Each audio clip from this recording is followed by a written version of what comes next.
Let's make lemonade. Let's go to work. That's the signal! Go, go, go, go, go! It's beautiful!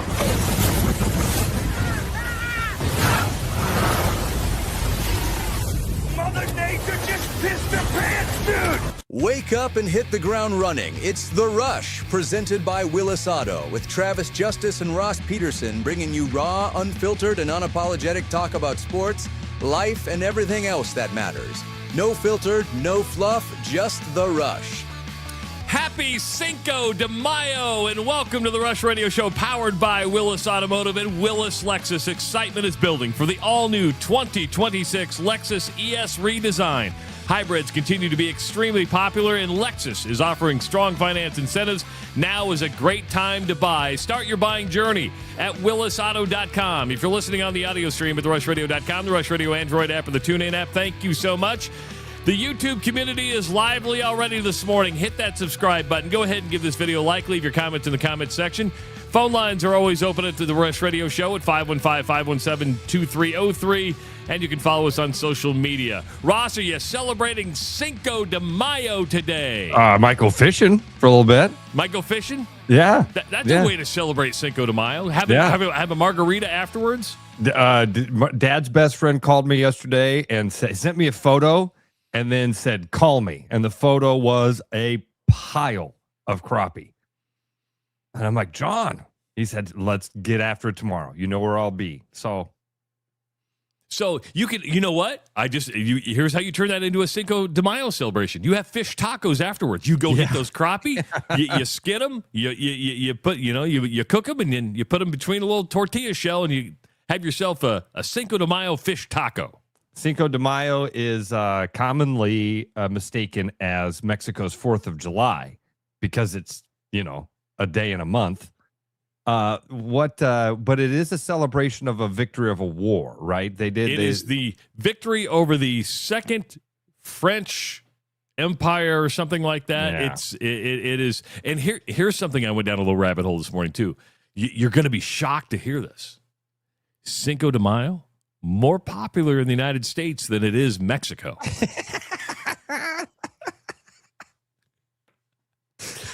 Yeah, I'm not surprised a bit by that. St. Patrick's Day, we're all Irish. Cinco de Mayo, we're all Mexican. Something like that.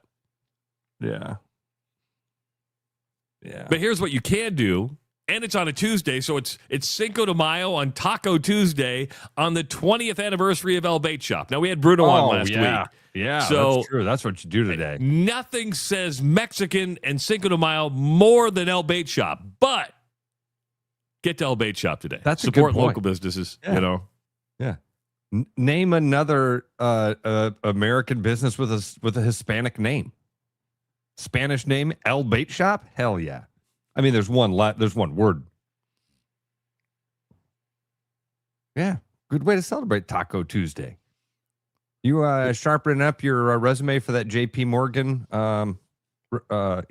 Is that what you were doing before the show? But does it look like I have an interview today? Huh? I just didn't know if you were getting trying to get that. If I'm going to have a boss that steps on my face and says, "Does your wife have cannons like these?" I'm going to go have to. Now that's all fake, as we've learned. All fake, yeah, all fake. You sent this to me last week, and we never brought it up. And then, like a day later, it comes out it's all fake. I mean, it read almost like the Penthouse Forum, right? I mean, you're reading this stuff. And it's like the Penthouse Forum all over. You're like, man, I read this stuff when I was a kid. Too good to be true. Except back in those days, the dudes loved it. This guy didn't love it. I had we had an intern over the summer, not even in the summer. We had an intern these last couple of weeks at the real estate office. Can I ask something just real quick? What does an intern do in a real estate office? Not enough. I asked him, and he said not enough. Well, because you don't have a real estate license, probably, unless he had one. He was working towards it. Yeah, you're probably limited on what you could do. Do you just watch the back office stuff? Do you go to sales meetings and learn that aspect of it? Yeah, run docs around. You know what I mean? You can do stuff like that. You can't open doors for people. There's a few things that you can do though. that we tried to keep him busy, but I did ask him, like, did we keep you busy? And he's like, kinda. You could tell he wanted, you know what I mean? I mean, he's a go-getter, man. He's a high school kid that's already interning and getting high school kid. Yeah, getting college credits for it and all that. It was smart kid. And I asked him, I'm like, what are you doing after this? He's like, oh, I'm actually going to start an internship at Charles Schwab. And I couldn't help it. I'm like, oh, too bad it ain't JP Morgan. And he said, everybody says that to me. Yeah. Come out high-fiving. All my friends. Like, too bad it's not JP Morgan. You know, you bring up internships. That's the problem with internships when they say they didn't do enough, is that internships are hard because you're supposed to get that real-world experience. Like when I interned, I'm trying to think if I interned at Channel 8. So Channel 8 was my internship. Okay. I was lucky that the first night I showed up for the internship, this is back in the golden age of television. Well, for me, they handed me the keys to the car and said, go to the Des Moines Buccaneers game and shoot highlights. I'm like, I don't know what I'm doing. Here's how you white balance a camera. Just follow the puck around. A lot harder than I originally thought. And they set me up for failure because they know the hardest sport to shoot off your shoulder is hockey. I mean, try to through a little black and white screen, try to follow the puck around. You're just like, this is ridiculous. I got to do a lot in my internship, but I think it's so protective now and people are kind of control freaks. You're like, you want to make sure the work's done right, so I'm going to do it myself. So just watch the way I do this. Just don't actually do it, right? Yeah, yeah. We had a lot of interns at the radio station. They would we did that quite a bit with people. Some of them were just like summer interns that would set up remotes. You know what I mean? Yeah. And that's I boring. I only had one time where a kid basically didn't show up. He was, Steve Winsenberg sent him, was like, hey, got a kid that wants to do a radio internship. And then like 3 months later, I got an email and the kid was like, hey, can you sign this paperwork that said I did this internship? No. Swear to God. Did you say go fly a kite? I did. I was like, no, man. No, I'm not. Can't do that. Can't do that. Yeah. He didn't want to be in radio very bad. No, because, he didn't. No, he never, yeah. never even. Yeah. No. Which I don't blame him. One for everybody. But might want to pick a different major, right? If you didn't want to be in radio, don't be a radio TV major. That's probably a red flag because your parents just spent a lot of money sending you through college on a major you didn't want to do. I had internships at my dad's hardware store, and then is that what it was, or was it just free labor? Oh, what? There's a difference. Of course, your dad paid you, correct?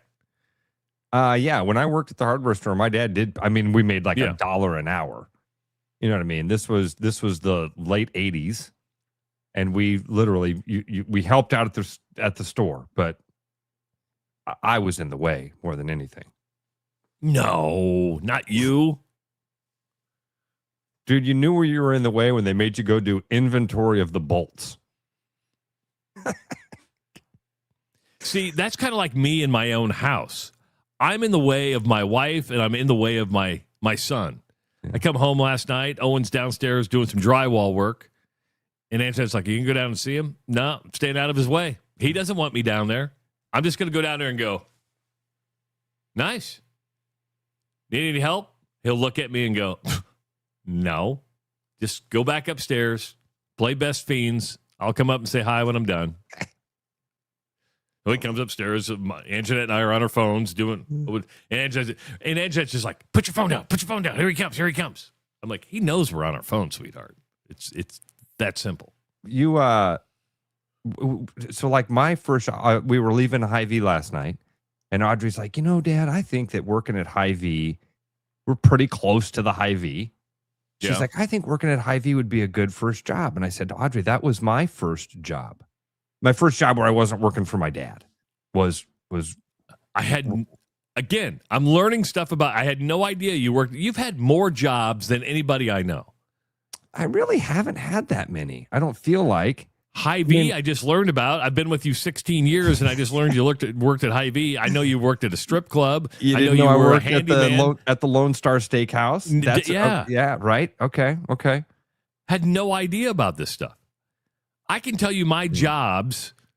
I think my first job ever was at the Copper Kettle at the Minden exit. I was the dishwasher. I got a job at K&OD in Harlan. Got a job at KCCI. Got a job at WAOW-TV, KPTM, KMTV. I've had 6 jobs my entire 55 and a half years of existence. Wow. I think I've probably got more than that. I mean, I worked at Wells Fargo Financial for a while. Yeah, went back to work for Dad. Quit working for Dad, went back to work for Dad, quit working for Dad, went back to work for Dad, quit working for Dad, went back to work.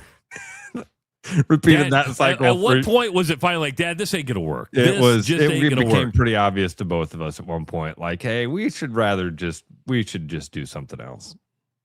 Yeah. You just hire somebody else. I'll just go find a real job.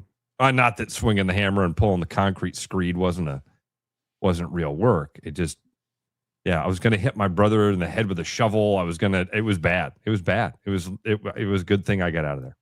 You were going to hit Brad with a shovel? I mean, I couldn't whip his ass, so I had to do something.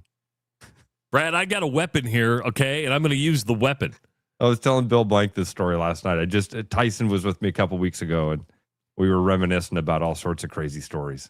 Dude, one time, we're working with a boom lift, and we're changing siding on the side of this apartment building.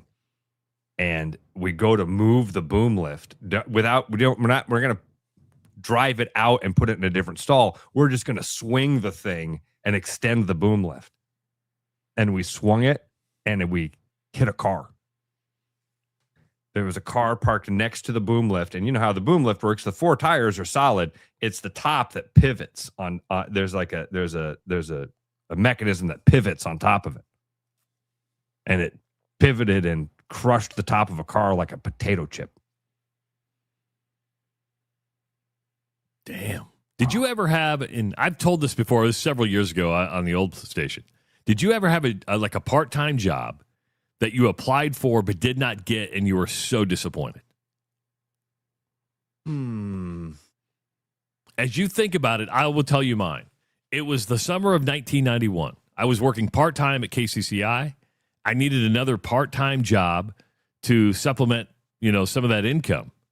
And in the worst way, Ross, I wanted to work at Adventureland in the worst way. I wanted to wear the white pants and like the orange and yellow shirt, and I wanted to sit at the Tornado or one of the roller coasters and be one of the people that sent it on its way because they had a microphone. I'm like, this could be like an announcing job. And I wanted to work at Adventureland. And for some reason, I never got hired at Adventureland. And I was so bummed. I mean, it like ripped my heart out that I never even got a call back. I'm like, how bad of a person must I be not to get hired at Adventureland?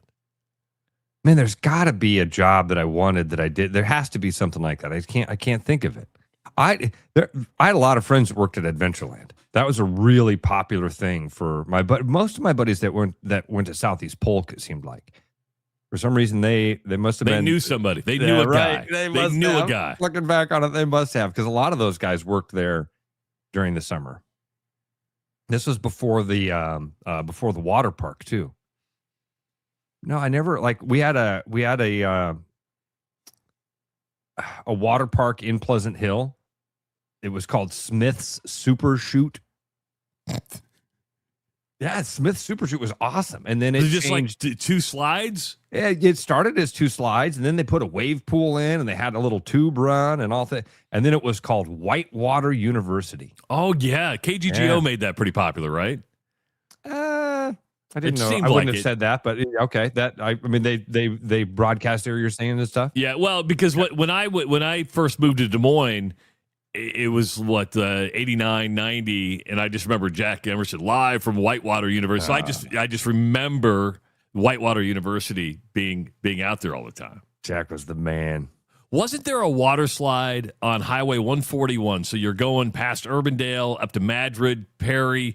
There was right before Sliding Grimes. Yeah, and it was just right off the side of the road. It was close to what's the golf course up there? Has all the bent grass. I forget. I forget what the golf course is. Beaver Creek or what is it? Otter? What is it? Beaver Creek up there? I think so. I don't know. But there was a water slide off the side of the road, and I remember going Otter Mountain. Otter Mountain. Deb just wrote in Otter Mountain, so it'd be near Otter Creek up there. That's I remember Creek the Golf word Course. otter in there. The Otter Mountain? Yeah, I think it was Otter Mountain. Don't remember Otter Mountain. That's a new one to me. That would have been going pretty far west for you Eastssiders, right? I mean, that would have been. Yeah, we had Whitewater University across this. Yeah. We had Smith's Super Shoot. Why would I go to Otter Mountain? I got Smith's Super Shoot. Who needs to go clear over to Grimes when I've got Smith's Super Shoot? It says Otter Mountain was in Ankeny. See, I'm all confused. I don't know. I don't know any of this stuff. I don't know. Yeah, and people are saying it was south of the golf course. So yeah, here's an interesting job. Ray says this: I dug graves by hand. It was a great job. Wow. You must be old, Ray, because I think they've been using backhoes for that for a long time. I can't imagine. Ray's not much older than you. Ray's retired. Remember, Ray, you're really close to retiring. I didn't mean it like that. I didn't mean it like that. I swear. Yeah, right. You didn't mean it like that. Normally, I'm trying to take digs at you. I promise that one was not a dig. Ray's 66. Okay. Ray, how many digs? Because Ray, I saw Ray put a thing in there earlier that was he was talking to you. Ray put a question here. Well, I got to scroll back now. Ray was saying something to you earlier about. Man, lots of comments. He was he had to drive to Grand Island last night. That's what it was. And he forgot how boring west of Lincoln is to drive. And then somebody wrote and said it's the longest straight run in the interstate without a turn. I could see that because you go from Lincoln to North Platte, really even farther, and that's almost 3.5, 4 hours where it's a straight line. I mean, there's not a curve anywhere. Now, if you appreciate the changing, the landscape doesn't change that much, but you get in the sand hills and it changes a little bit. Driving it at night's bad. At least during the day, you can go, oh, okay, look at that center pivot. Look at that center pivot. That's that's a big center pivot. What's a center pivot?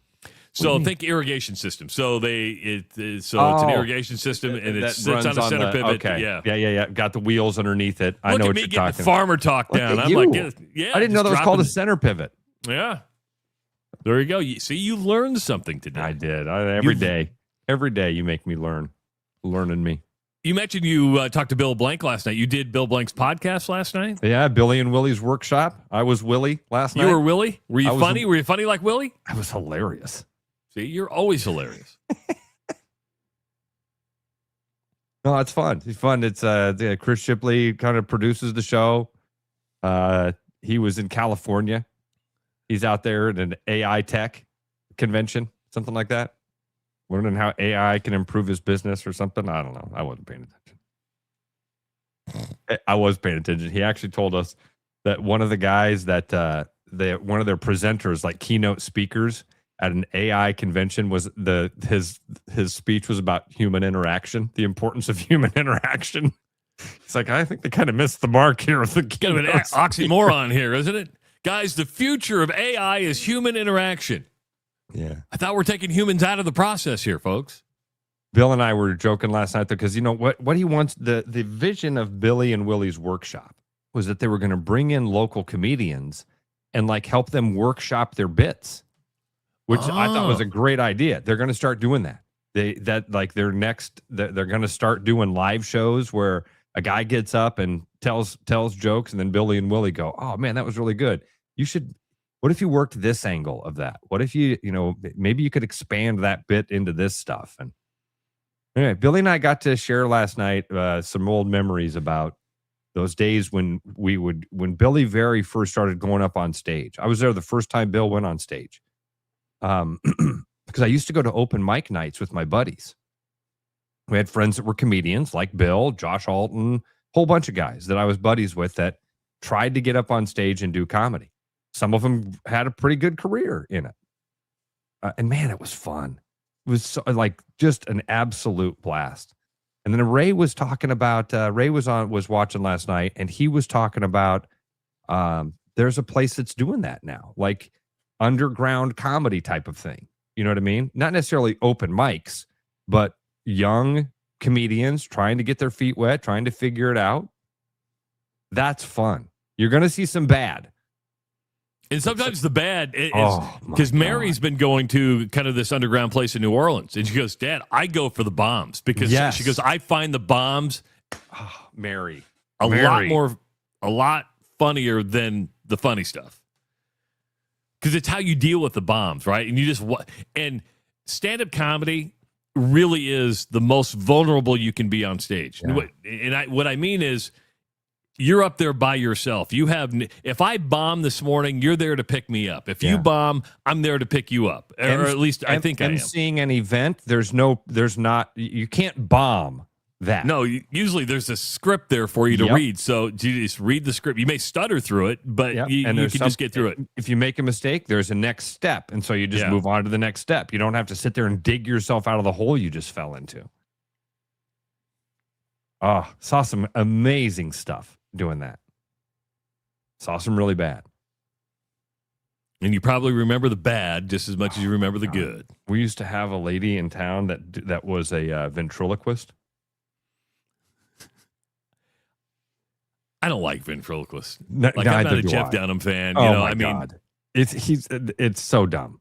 I was talking to a guy the other day. He was like, I said, man, there's not really that many famous comedians that I don't enjoy. Most comedians, if they get to the point of being like famous, I can watch their specials and enjoy it. And instantly I was like, oh, nope, Jeff Dunham. I don't care about pretending like you're having a conversation with your hand. Oh, but he's racist. Don't you get it? Oh, he makes fun of old people. Don't you get it? Guy sells out arenas, dude. He's been selling out arenas for decades. And again, not a knock against Jeff Dunham. It's just not my cup of tea, right? So the only ventriloquist, and I'm really going to date myself here. I mean, there's probably only 3 or 4 people listening to the show right now who might know what I'm talking about. And that's a low number. But there was a sitcom back in the late 70s, early 80s called Soap. Billy Crystal was on Soap. Oh, wasn't okay. Robert Guillaume, I believe, was on Soap, and there was a ventriloquist on it. I believe the doll's name was Bob, and in that setting, I thought it was hilarious because it was a sitcom. Now, sitting down and going to an arena and watching a ventriloquist, especially, let's say I'm 50 rows back, it's like I don't get it. I don't get it. I'm not much of who was the dude? Rich Little? Was he the guy that used to do the impressions on stage? Yeah, Rich Little was an impressionist. Yeah. And I never was, as a kid, I was never a fan of that. Caliendo is probably the best impressionist comedian right now, right? And I haven't seen Frank do his bit in a long time, but I'm guessing that he's probably the only one that I can think of that does impressions.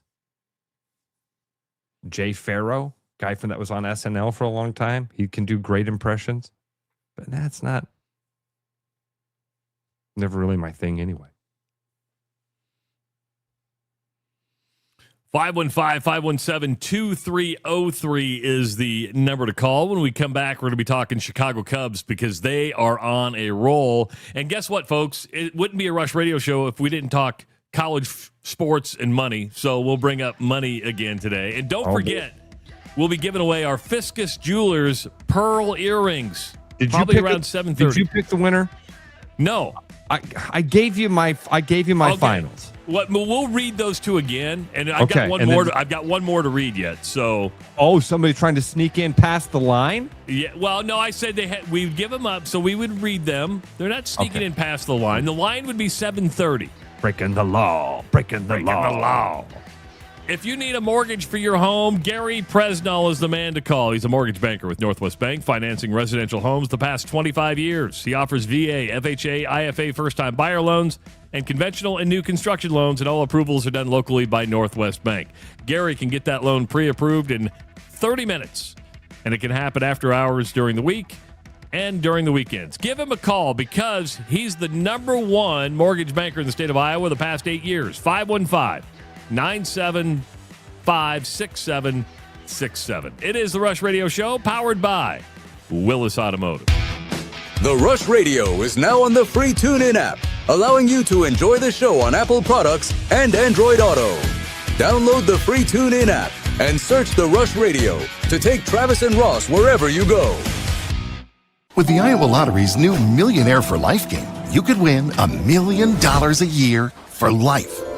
That could make you a My Dream Job is No Job millionaire, a front row tickets to every show millionaire, a hire a personal glam squad for you and your bestie millionaire. Yep, a little further. Or just to never run out of your favorite pickles millionaire.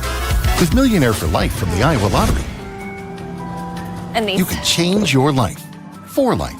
Play today. When you work with a company like Mr. Electric that goes above and beyond and makes the customer their priority, that is just a real joy to encounter these days. It was a fairly complicated project and it was intimidating. They made it look so easy and they were very professional, very clean folks. They thoroughly explain what they're going to do. It's clear that they're experienced and that they know what they're doing. Having professionals out there that can do that for me, that gives me a lot of peace of mind.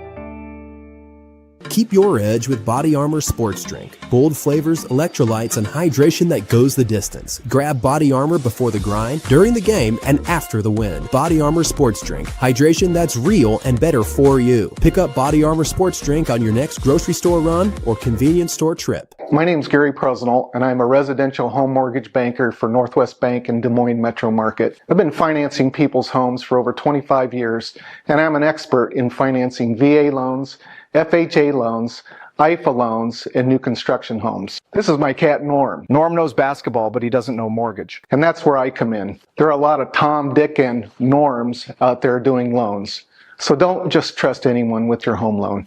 I'm your local, trusted, experienced expert.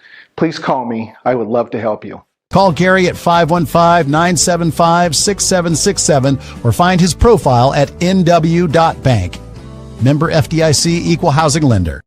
This is Josh Romick, Service Manager at Willis Lexus. Over time, carbon and deposits build up in your fuel system, clogging injectors and reducing performance. A fuel system service cleans out all that buildup. That's why we're offering our summer travel special with 15% discount on all fuel system services. If you want your vehicle to drive like it did when it was new and prevent problems before they start, a fuel system service is a preventative step. Give us a call to schedule or visit us online at willislexus.com.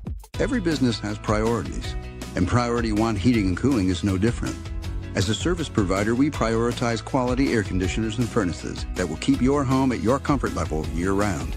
As a small business, we prioritize doing things the right way and treating people fairly. As a truly local business, we prioritize our community. As a veteran-owned business, we prioritize duty and commitment. For big business service with local value, trust your home to the place where you are always Priority One.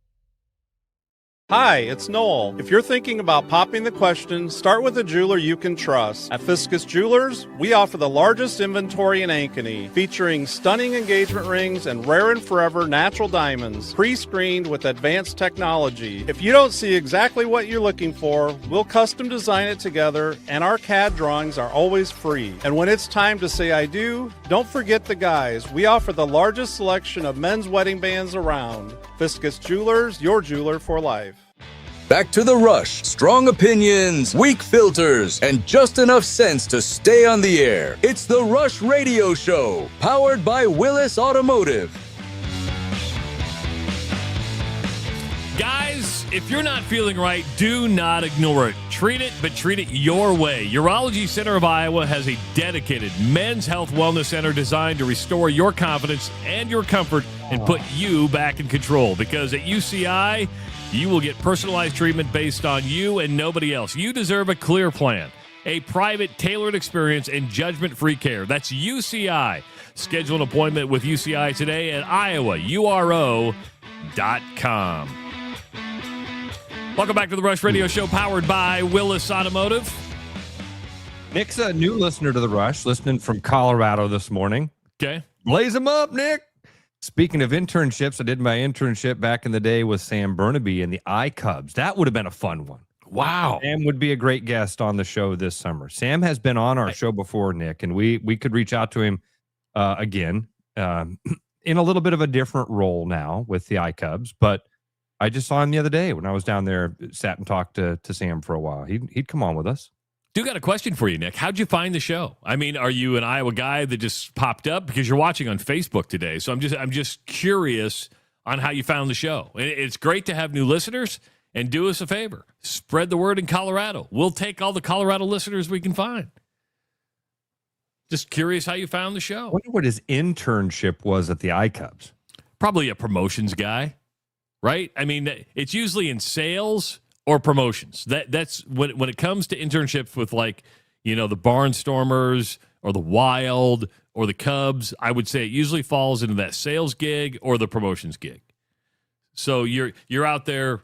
I don't know how long ago Nick was doing it, but doing the T-shirt cannon and all the fan interactions out on the concourse. When I was there, the T-shirt cannon was always run by the same guy. He was like the head groundskeeper guy. So anyway. He grew up in what, Makeketa? Is it Makeketa? Makoketa? Yeah. That's where Sage Rosenfels is from, I think. Maybe I'm wrong. I thought Sage was from Minnesota. No, now I'm thinking, who else am I thinking? Who's the other quarterback? Oh, there's a lot of them. Yeah, there's a lot of them. He graduated in sports management from Iowa State. Okay. So you should be an AD by now. Good internship, though. And Sam's one of those guys, you're right, salt of the earth, runs a great organization. That was probably a highly coveted internship. You wanted to work for the Cubs. That's what I would think so. Yeah. So you said we were going to talk about the Cubs and the sports Cubs and sports and money. What do we got? Well, let's start with the Cubs. Ross, they rallied to beat the Reds last night. And this is an important series in the NL Central because you're talking about the top two teams in the NL Central. Cubs were down 3-0. Suzuki hits a 455-foot home run. I mean, the wind was blowing out. You got to go back and watch this thing. It is a bomb to center field. Like, I didn't know you could hit a ball that far. I mean, it was an absolute bomb. Then they score 2 runs in the ninth. They get Pete Crow Armstrong has a triple. That dude's just so fun to watch, isn't he? I mean, yeah. But they were talking because Pete Crow Armstrong was he was a first-round draft pick of the Mets, I believe, and so he was sacrificed in, which tied the game at 4, and then Michael Conforto, another Mets draft pick, hit a walk-off home run for the Cubs, who have now won 6 straight. And they've won 16 of their last 19 games. The Cub fever is going to start. I know it's May, and you like to pump the brakes a little bit, but listen, better to win than be losing. Yes. They're in a better position than the Mets, right? Mets were like 11 games back. When you said the top two teams, I thought, wait a minute, no, the Cardinals are in second place, but that's because the Reds lost last night. Cardinals won, so Cardinals jump in front of the Reds. And Cardinals are just 2 games back of the Cubs. Oh, we could have a really fun race in the Central here. Cubs run differential's crazy. And it's not the highest in baseball, but compared to the rest of the NL Central, it's pretty wild. They're like a plus 43. They're a plus 43 in the run differential. So it's a wild stat in the NL Central right now.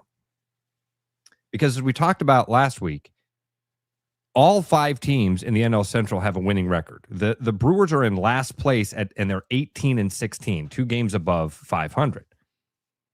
But here's the run differentials, okay? First place Cubs are a plus 43. Second place Cardinals are a plus 3. They've only scored 3 more runs than they've given up, and they're 7 games above 500. So they've been blown out in a lot of games and then barely won a couple of games. So 7 games above 500 plus 3. I'm going to skip the Reds. The Pirates are 3 games above 500 and have a plus 31 run differential. The Brewers, 2 games above 500, have a plus 42 run differential. So when the Brewers beat somebody, they're smoking them. 12-1s and stuff like that, okay? We're so close. The Cincinnati Reds are 5 games above 500, sitting in the middle of the NL Central with a negative 23 run differential, Travis. Hell, and up until last week, they were in first place, and they still would have been in a negative run differential. Probably at a negative run differential at that point. Yeah, NL Central's pretty weird right now. Would you rather? And this is just a random thought that's come to my head, and people have kind of said it in the YouTube chat, and that is the NL Central is going to be wild all year, right? I mean, you just kind of see that it's setting up for a pretty wild ride. Would you rather watch a divisional race like that's going to be wild, but maybe you don't have a chance to win the World Series, or somebody run away with a division, and that's... Oh, man. So, like, the Dodgers would be a good example and right now? the Dodgers and Padres are fairly close right now. Yeah. Padres are only a game and a half back. I didn't realize that. The Braves right now have an 8.5 game lead over the rest of the division. Yeah, so let's use the NL East as the Braves are pulling away with it. Would you rather watch a division where it's not competitive or a competitive? I'd rather watch a competitive division, even if you're not going to win the World Series. Now, the last time the Cubs have put out numbers like this was the same year they won the World Series. Not saying the Cubs are going to win the World Series, but yeah. But I would rather that. To me, a race like that makes it more interesting than somebody running away from it and just waiting to get to the playoffs. Yeah, well, I mean, it makes it a lot more fun for us as fans when the last couple weeks of the season matter. And it's all for that positioning and playoff run. Yeah, I think it's a lot more fun. And I look at the Dodgers because they've just been so dominant. That was the first team that came to my mind when you said that. Like even at a game and a half, does it? I don't know. And again, we're in May. We got to relax. But if I said put money on a team that's going to win the division this year, Dodgers. It's the Dodgers. I wouldn't even pick the Braves. I mean, the Braves right now with that lead, you'd say, oh, man, Braves are by far the best team in the East. By far. But if I said you got to put money right now on a division winner, 1-1, all the odds are the exact same. You put money down, if they win the division, you win your money back. You'd pick the Dodgers. Everybody. Yes. Would. Now, you wouldn't win very much. No. But it's the safe bet. You wouldn't pick the Oakland Athletics or whatever town they're playing in right now? They're in Sacramento now, right? That's they're right, just Sacramento They're just A's. the Athletics. No, I think it's just the Athletics. I don't know if they're going by. Literally, when you look at ESPN.com and the MLB standings, it's got every team's full name. New York Yankees, Baltimore Orioles, Kansas City Royals, Athletics. We've just totally cut off any association with Oakland forever. Even when they move to Las Vegas, they're going to be the Oakland Athletics to me. They're not even the Athletics. They're the Oakland A's to me. Well, brace yourself. Did you see that some of the job postings in LA leaked the team name? Are they changing the names? You didn't see this, Trav? Oh, no. I can't believe I didn't tell you about this. You can't change the team name. It's got to be the A's. You can't change it. You've got to be green and yellow. You've got to be the A's. Hold on. Speculation regarding a leaked Las Vegas MLB team name originated from a misinterpreted job posting that went up and then went back down. But several jobs were posted with the team name the Las Vegas Black Fire. First of all, that's not a major league name. Black Fire is so minor league. Am I wrong? The Cubs taking on the Blackfire tonight. No. What is this? An exhibition season? I mean, there's it's like when the Omaha Royals changed to the Omaha Storm Chasers. You're like, now you're minor league. I love the Iowa Cubs because they're the Iowa Cubs, right? It's like who they're affiliated with. But we got to sell merch. We got to sell hats. The Las Vegas Black Fire. That's why they were the Iowa Oaks, right? Did you know they were affiliated with Oakland? I thought during the Oaks, I thought they were the Black Sox or the White Sox at that point. They moved to the White Sox. Okay. Right? There was a couple years where they were the White Sox affiliate, but they kept the Oaks name because they were the Iowa Oaks. I kind of like that name. Do they ever do like a throwback uni night at Sec Taylor? They have a couple of them. So they've got a few of them. Man, there's one that they do. In fact, they probably even do it for Cinco de Mayo. It's like they use the Hispanic spelling of Des Moines, Desmanios Demons or something like that. I can't think of what it is. I don't speak it. Do you think this was like an conspiracy theory here? Because you like it. Do you think this was done on purpose to give it a test to see what people would think of Black Fire? Ooh. And then they floated the balloon and people were like, "This sucks." Yeah. Does say several jobs. I pulled up the Yahoo article. Let me just read. Several job postings with 2 curious words recently went live in Las Vegas and led the internet to speculate this week that the A's had inadvertently leaked a change to their team name ahead of their move to Sin City in 2028. The A's posted a litany of roles in Las Vegas as they look to rebuild their front office in the new city after laying off a significant chunk of their non-baseball operations staff when they left Oakland. Several job postings this week by the A's included the mention of Las Vegas Black Fire as the location for the job. Those jobs were subsequently removed and reposted without Black Fire after a niche baseball podcast Rally Cap speculated the listing could be a hint the A's were considering changing their name. Travis, great idea. Great thought there. That was just the weather balloon that they floated. Yeah, let's just float the balloon, see how it takes. And here, a radio show in Iowa go, this is the dumbest minor league thing you could even possibly come up with. You don't need to change minor from the league. Athletics. It sounds very minor league. Man, so Bill Blank is a big A's fan. I know 2 A's fans in my life. The other one's Van Harden. And I wonder how they would feel. I wonder how they feel about it. Like, if you moved the Yankees to, I don't know, name a town. St. Petersburg. Move the Yankees to there you go. Yeah. Move the Yankees to Las Vegas. Would you want it to be the Las Vegas Yankees? I mean, it's are you tied to a city or are you tied to the nickname more? Because, when the Oilers went to Tennessee and they went to be the Titans. Good call. That's a good one. When they wanted the alliteration, I'm like, no, you're still the Oilers. Yeah, I mean, the Oilers, that was a great name. And there may not be much oil in the state of Tennessee, but it was still, and they liked the Oilers so much that they wouldn't give Houston the name or the colors. They're like, no, we're going to hold on to that. Oh, Rev, nailing it. Rev is on it today. Rev's got the brain weed going this morning. No, he hasn't waked and baked yet because he's remembering things. Ray has waked and baked. Are you crazy? What? The A's have been already. That's a really good point. They were the Philadelphia A's. They were the Kansas City A's. Then they were the Oakland A's.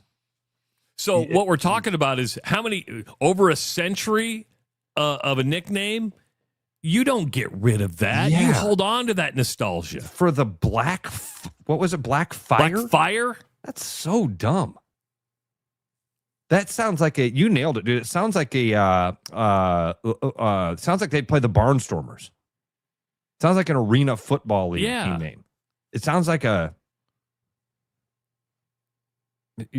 that's going to be the name of their women's flag football team in Las Vegas. Major League Baseball needs to step in and say, we're not going to approve this. Right? I mean, and I don't know if Major League Baseball has the authority to do so, but you would think if you're going to, and we're assuming, because nothing's been announced, you're right, this is kind of a leak thing where they change some things, but we're making assumptions here. But I really hope if this does come to fruition, the Major League Baseball would step up and say, we need a professional name. You don't get to call yourself the Gamblers. Professional name. You have the athletics already in place. And it's not the best color scheme in the world, but it's green and yellow. There's no other green. I mean, like, what? Yeah, I'm with you. Man. I wonder what colors they were when they were in Philly and Kansas City. Because I guess, they were black and white. That's what they were. No. Yeah, because the television, we're like, hey, look at that, black and white. Well, you keep talking. I'll see if I'll find out. See, and there are so many of those team names that just don't make sense. And several people have talked about the Lakers they started in Minnesota, obviously, where there's 10,000 lakes. And then they moved to LA and they keep the Lakers name. The Utah Jazz. That's one of the ones that's just went from New Orleans, right? They were a New Orleans team for a year or two, and then moved to Utah and kept the name the Jazz, which doesn't make any sense at all. It's like when the Sonics moved away from Seattle, they went to Oklahoma City, right? Became the Oklahoma City Thunder. Yeah. Yeah, so I there's a couple of them that just don't make sense, but they kept the name. Like, could you imagine the Lakers not being called the Lakers? That when you say Lakers now, it means L.A. It means Magic Johnson, Kobe Bryant. So I've got an answer to the uniform structure of the A's. Okay, when they were the Philadelphia A's, it was royal blue, white, and red. And they were in Philadelphia from 1901 to 1954. Wow. Holy cow. They were there for 53 years? They moved to Kansas City in 1955, where they were still red, white, and blue, traditional blue. In 1967, the Kansas City A's switched to Kelly green and gold. In what year? 1967. Okay. So the green and gold started in Kansas City and continued as it moved to Oakland, where it has been ever since. It's a unique color scheme for Major League Baseball. So would that have been Charlie Finley, right? That would have done that? Was that his name? That was the owner that was really funky that owned the A's for a while. He owned the Oakland A's. Was it Charles Finley? And now I got to do some Googling. I have no idea. I don't keep track of. The only owners I know are the Steinbrenners and Marge Schott. See, you should know Charles Finley. He was crazy. He was crazy, dude. He's the guy that wanted to use orange baseballs. He had the guys, he paid his team to all grow mustaches one year. He was wild. Owned the team. Finley purchased the team while they were in Kansas City and moved them to Oakland in 1968. So what year did you say they moved the colors? 67, you said, right? 65. So they would have changed it before he became the owner. Okay. So, no, from 1963 to 1967, the A's wore Kelly green and gold. When they moved to Oakland, they really made the green and gold stand out. So it was probably white, instead of the white uniform with the green and gold trim, the green and gold became more prominent. And first to use white shoes. Oh, really? That happened in 1967. is when wearing the white shoes. were white shoes. Now, you know the best of times. Remember? No, I know the worst of times. Do you remember the movie The Best of Times? With Robin Williams and oh yeah, the football movie where they recreate their high school football game. Yeah, and because he was in some small town in California, right? I don't remember what state they were in, but they were in a small town. Yeah, and her dad was a big. Because you had me watch it about a year. You remember the strangest details of this movie, dude? Because maybe it's the family aspect of it, but you had me watch it about a year and a half, maybe 2 years ago, because I'd never seen it. You're like, oh, you got to watch this movie. Oh, it's a fun one. Yeah, it's a fun one. Yeah, he's. It's also a great scene before AI and all that, where he bobbles the football. Yeah. Yes, he's muddier than all get out. See, I remember. You're right. I remember really weird stuff. All I remember from that movie as a little kid, and I watched it again, and that's how I remember most of it. But from when I was a little kid, it had Kurt Russell in it, and one of the lines in it was they're having a dinner, and one of the couples is really smart, the other couple's really blue collar, and the really smart couple's like, "So what do you guys think about Beirut?"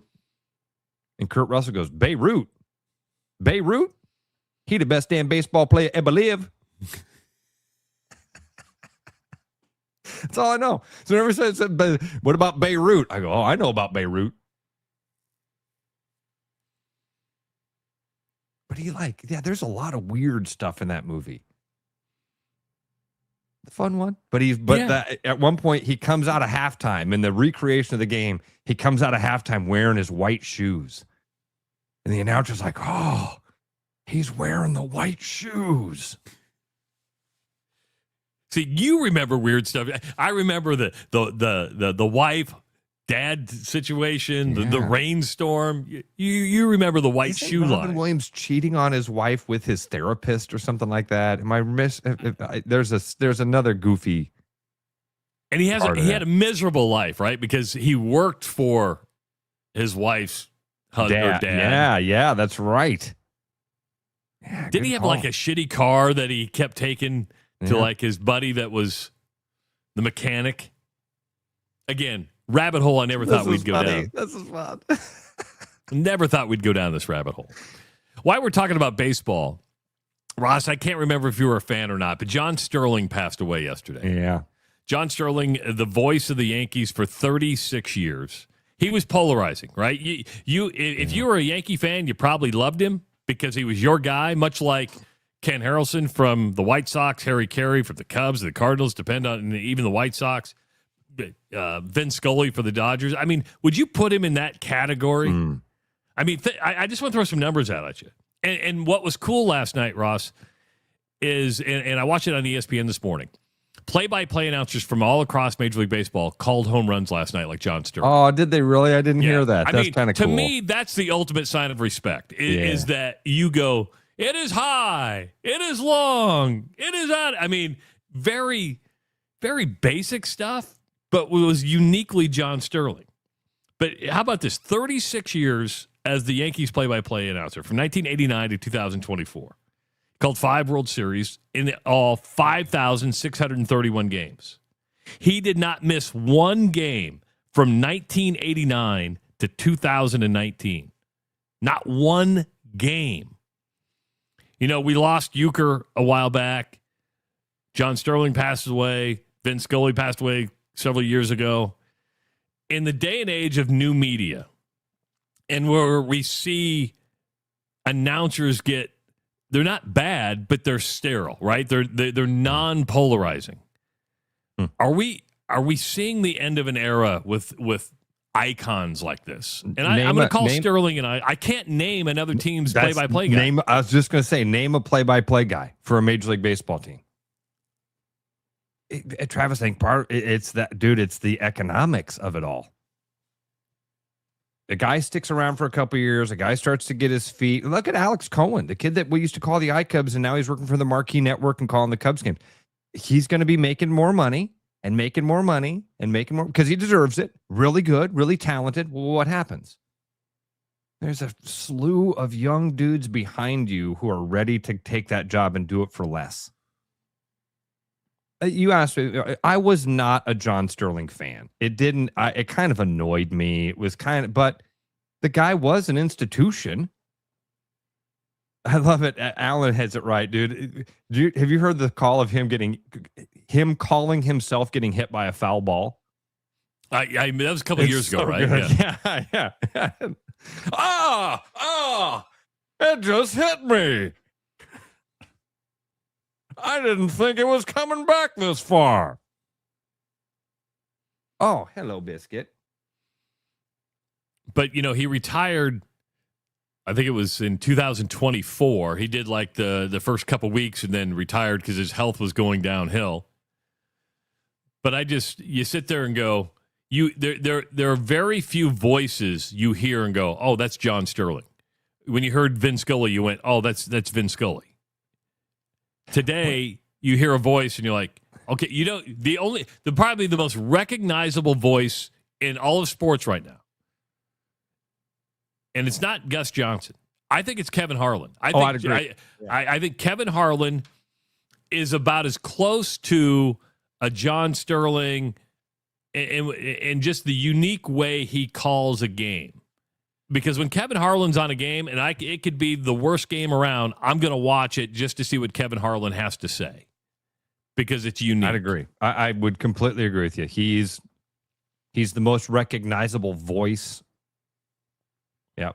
Yeah. And there aren't even that many announcers. I mean, I've never been big on the announcer game. I can't listen to a game and know who it is. There is a ESPN. Of course, ESPN is going to spend all year promoting the Super Bowl. I don't know if you've noticed that. But, I mean, if you watch, I told ESPN, you when they signed. I told you this when they signed that. There were articles like, "Hey, get ready to get beat over the head."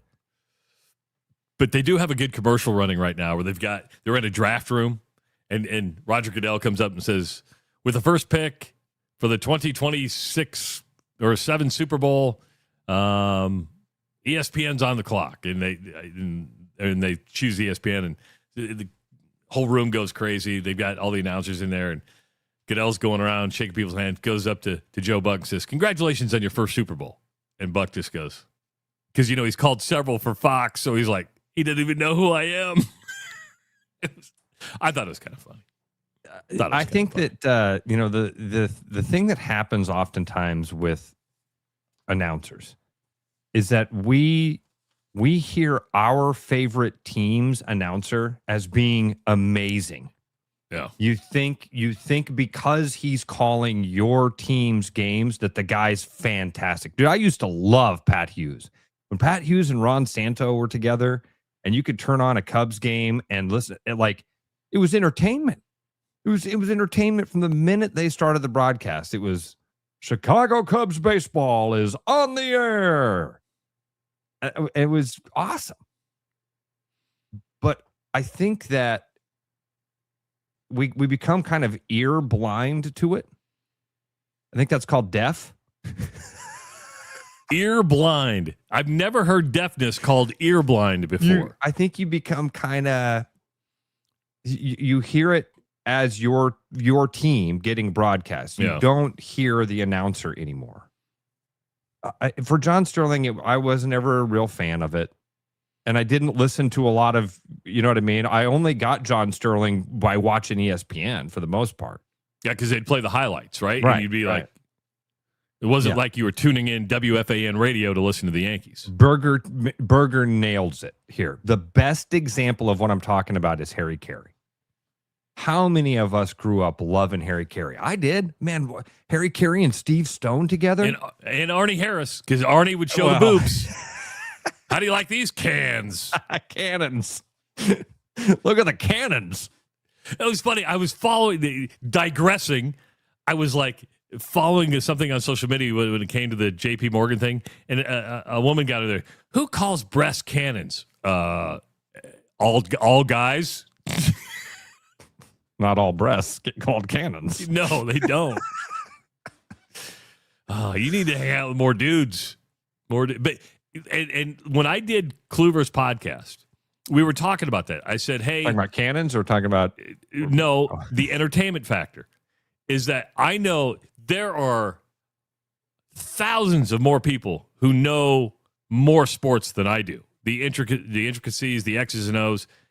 We are in an entertainment game. If you don't entertain people, you don't move the needle. You have to entertain people. Yeah.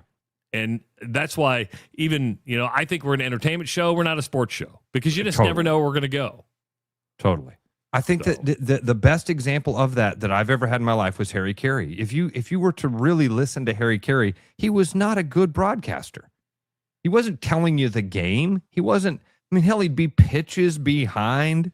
But he'd entertain you. It was entertaining. That's what it was. Vin Scully. Vin Scully was, I loved Vin Scully. He was both. Oh, he was so good. But in a different way. I wasn't a Dodgers fan, but I would watch Dodgers baseball. I got an XM radio so I could listen to Vin Scully call games for a while. He was just I don't know, something classic. Vin Scully was a storyteller who acted as a play-by-play announcer. Harry Carey was just the guy you're sitting next to at the bar, but both were entertaining. Man, Harry was just doing it different. By the end of his career especially, he was almost just broadcasting to the folks in Wrigleyville. You know what I mean? I think one of those tricks of broadcasting is pretend you're talking to one person. And I think for him... honey? Oh, okay. You can finish that thought. Yeah. Anyway, that was sorry. Dad duty's there for just a second. But I felt like Harry Carey's one person he was broadcasting to was the dude walking down Sheffield who the radio was coming out of the window at him.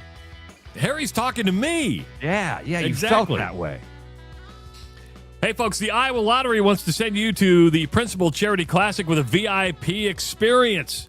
Non-winning Lucky Clover crossword scratch tickets can get you to the Principal Charity Classic. Turn your non-winning Lucky Clover crossword tickets into a shot at something big. A VIP weekend at the Principal Charity Classic in Des Moines.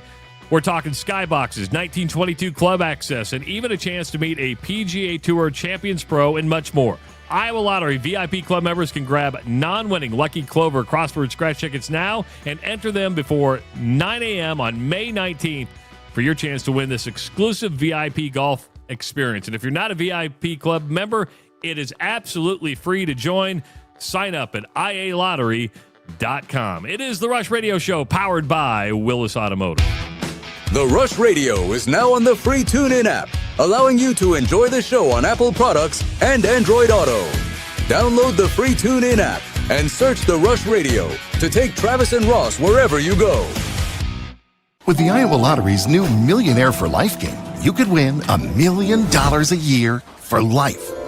That could make you a My Dream Job is No Job-ionaire, a front row tickets to every show-yonaire, a hire a personal glam squad for you and your bestie-yonaire. Yep, a little further. Or just to never run out of your favorite pickles-yonaire. With Millionaire for Life from the Iowa Lottery, And these. you can change your life for life. Play today. At Iowa Floor Covering, we believe great floors start with great service. Whether you're looking for a plush carpet, durable LVP, timeless hardwood, stylish laminate, or beautiful tile, including custom tile showers, we'll help you find the perfect fit. No pressure, no pushy sales tactics, just honest guidance from a team that listens. DIY Weekend Warrior, we've got the products and advice to set you up for success. Iowa Floor Covering, floors you'll love from people you can trust. There are a lot of reasons to want a self-driving mower from Iowa Mobotics. Being automated gives me more time to do my hobbies. I travel so much for work that I don't have time to take care of the lawn, but I still care about how it looks. And I'm just lazy. Gives me time to work in the wood shop instead of spending it on the mower. It works in my schedule. And I just really hate doing it. No matter your reason, with Iowa Mobotics, spend less time mowing, more time living. Did you know that over time your engine builds up carbon deposits on its valves, which can lead to poor performance, fuel economy, and even bigger issues down the road? With summer on its way and road trips abound, the last thing you want is a major repair. For the month of May, Willis Chevy is offering 15% off our GDI fuel service to clean out that carbon and get your engine running smooth. Don't let poor maintenance keep your family on the side of the road this summer. Visit us online at willischevy.com to schedule your appointment today. The following advertisement is for people who like to save money. Do you or a loved one suffer from chronic overspending, getting less but paying more? Then you may have a case of big HVAC. Now is the time to try Priority One. We set our own prices, which means you pay for what you need, not for anything else. And if you need a heating service or a new furnace, now is the time to try Priority One. Side effects of Priority One include increased happiness, extra peace of mind, and bonus cash for whatever you want. Please use responsibly. Your house wasn't built for bats, birds, or raccoons, but try telling them that. At Bats and Bugs Pest Solutions, we've been helping Iowans take back their homes for over 20 years. We use cost-effective, eco-friendly methods to solve wildlife and pest problems the right way. Whether it's bats in your attic, birds in the vent, raccoons in your chimney, or moles in your yard, we have long-term solutions. Call Bats and Bugs Pest Solutions today at 515-218-3400, and let's make sure your home doesn't become their home. Start spreading the news, 'cause it's time to buy booze, and there's only one place to be. You can see all your friends, the good times never end, unless you're just loitering. It's Central City, we can make your dreams come true. No guarantee your dreams will come true. Central City, all this booze is waiting for you. Look at all this booze. Game on, keep your edge with Body Armor Sports Drink. Bold flavors, electrolytes, and hydration that goes the distance. Grab Body Armor before the grind, during the game, and after the win. Body Armor Sports Drink. Hydration that's real and better for you. Pick up Body Armor Sports Drink on your next grocery store run or convenience store trip. Like a rash you thought was gone. Travis and Ross aren't contagious, but they are addictive. It's the Rush Radio Show, powered by Willis Automotive. Hour number 2 of the Rush Radio Show, powered by Willis Automotive and Mini of Des Moines. A strong selection of Countryman models to kick off the year. The most powerful all-wheel drive Mini ever. Start your buying journey at willisauto.com. If you're listening on the audio stream at therushladio.com, the Rush Radio Android app, or the TuneIn app, thank you so much. If you are watching on YouTube, good morning to you. It's great to see you. Thanks for being part of the community. Make sure to subscribe to the channel, give this video a like, and, of course, leave your comments in the comments section. You can call the show at 515-517-2303. Follow us on our social media channels. And if you didn't know, the podcast replay is up almost immediately after the show.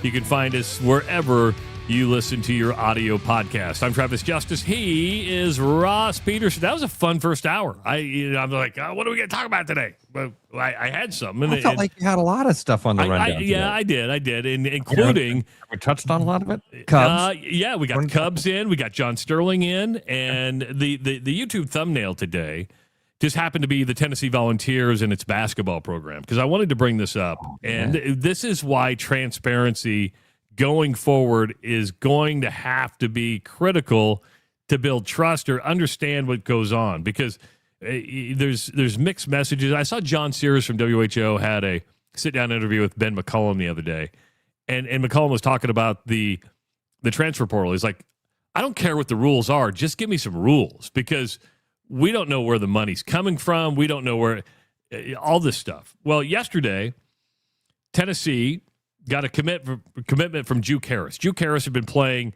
with Steve Forbes, Iowa guy, at Wake Forest, and he went into the transfer portal. And we're getting pretty late in the game for people to commit. And Juke Harris, pretty darn good player, averaging like 27 points a game, something right around that, right? And it was believed, it took a while because his agent was asking for $5+ million for his services. $5 million for one guy. For 1 year. For 1 year. And so Tennessee has hired him, or hired him, has gone after him, but hired him. Hired him, yeah, right. It's now believed Tennessee which has brought in 7 players from the transfer portal, will have a college basketball payroll of $15+ million. So help me make sense of this. If you have a $20.5 million salary cap for the entire university, and all this ancillary shit is supposed to go through Deloitte, how can you guarantee $5 million without running that stuff through Deloitte? And $15 million plus for a basketball roster.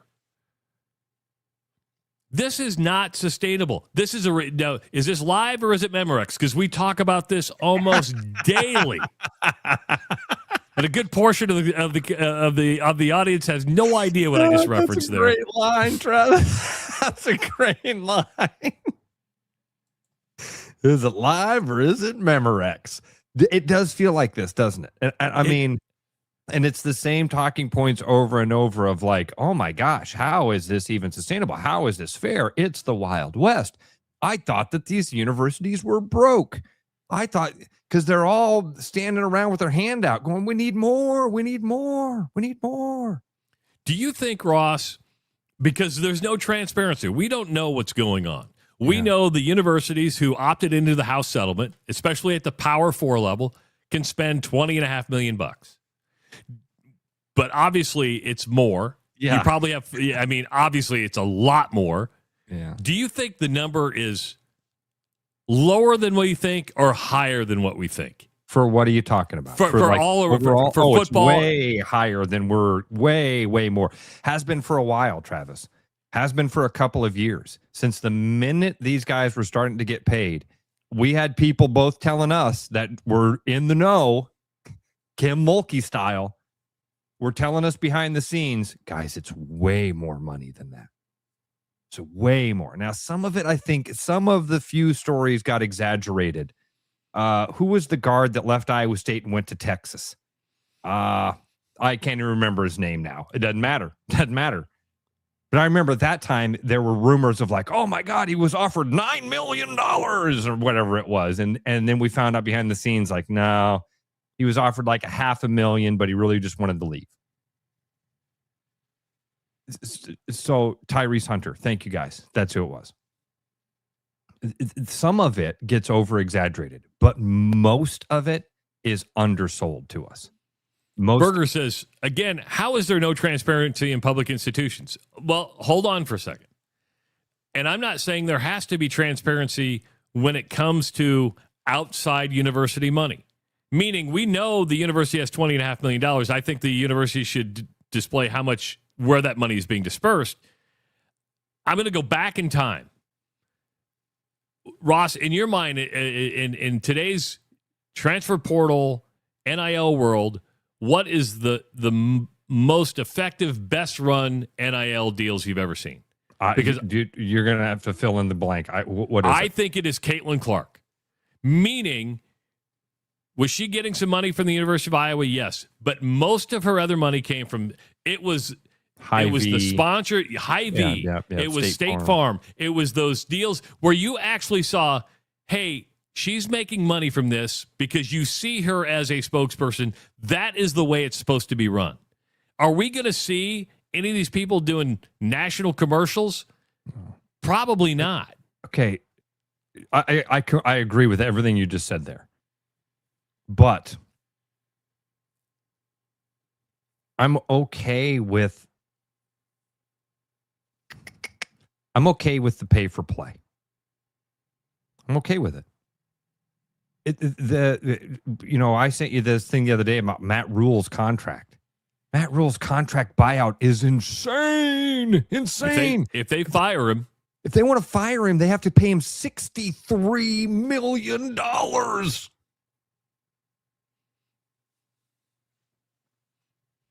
The money's there. The money's always been there. The athletic department's just found crazy ways to get to that zero-sum game and play the nonprofit model. So guys like me that were screaming for a long time of, hey, the players should be cut in on this pie. This is the pie. That's the pie. is when you can say, hey, we're going to give you $5 million to come play basketball. And all of us stand around and go, what? $5 million? Yeah. Do you know why? Because that's what he's worth. That's what winning a college basketball game is worth to these universities. And it's hard. It's really hard for a guy like me to wrap my brain, my tiny little pea brain, around these huge numbers that are thrown out there. But institutions of higher learning, how important is winning? How important is that burnt orange to you? Do you want to sing Rocky Top or not? Because isn't it fun to win a game and then sing Rocky Top? How much is that worth to you? Yeah, well, because if you're Rick Barnes, who is 72 years old, this will be his 12th season at Tennessee. He's taken the Volunteers to 3 Elite Eights. That's pretty darn good. You could almost make the argument in the last 12 years, Tennessee might be one of the most consistent winning basketball programs, but 3 Elite Eights, but no Final Four. And what do you need to get to the Final Four? I need money. I need money to get to the Final Four. How would we feel? And I'm just curious, because it's easy to criticize other people because it's low-hanging fruit. How would we feel if Iowa or Iowa State had a payroll of $15 million? It wouldn't be my money. I wouldn't care. I wouldn't care. We don't know. Would your expectation go way up? We don't know what Iowa State's payroll is. It ain't free. It ain't free. I mean, do Cyclone fans really think that these all this talent showing up in Ames just because of TJ Otzelberger and the Ames water? I'm not being a smartass here. I'm not being a smartass. I'm being dead serious. Because I always like the Ames water reference. Yeah, hooray! Yeah, it's the money and the relationships and the other things. But if the money isn't there, and I think that this goes into that old thing of, oh, we do it the right way. Shut up. Shut up. Haven't been caught yet. That's what you mean by the right way. You haven't been in trouble for doing it the wrong way yet. Travis, if you want to zoom out, you have this conversation about the last 20 years of college football. Man, the SEC was dominant. Alabama, I've told people the minute Nick Saban got in front of Congress, the minute Nick Saban stood up and said, y'all don't want to do this, I'll just win more. I said, no. He's lying. He's lying. Nick Saban knows if they start paying players that Alabama's going to fall off. Because Alabama figured out how to do it, how to cheat the right way. Alabama had it figured out.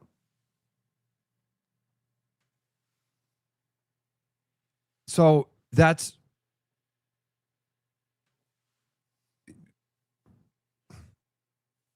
there is so much money being thrown around. This is how the pie needs to get divided up. And Travis, it's going to swing. There's going to be, we're in the crazy Wild West part of it right now where the tide is flowing one direction.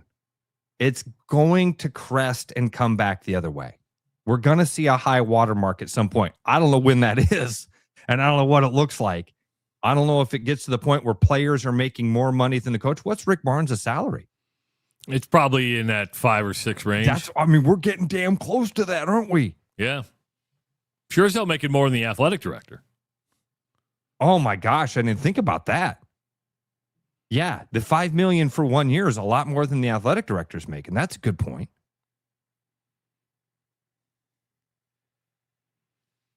Okay, so I wrote down a couple of things. So the thing about the public universities and